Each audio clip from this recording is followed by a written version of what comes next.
আমার আসনের কর্মীরা তোমাদেরকে স্পষ্টভাবে বলতেছি, এই নির্বাচনের আগে জনগণের ঠ্যাং ধরবা। এই ঠ্যাং ধরলে কোনো খারাপ কিছু না। তুমি ঠ্যাং ধরবা একদিন, আমরা নির্বাচিত হলে আমাদের ঠ্যাং ধরবে 5 বছর।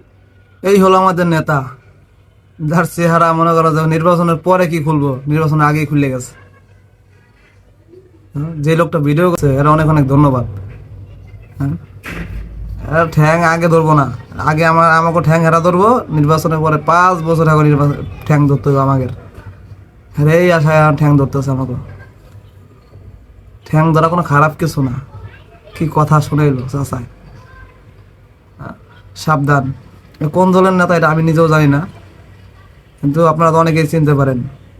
কোন দলের নেতা একটু জানাবেন, হ্যাঁ, কোন আসনের নেতা এটাও জানাবেন।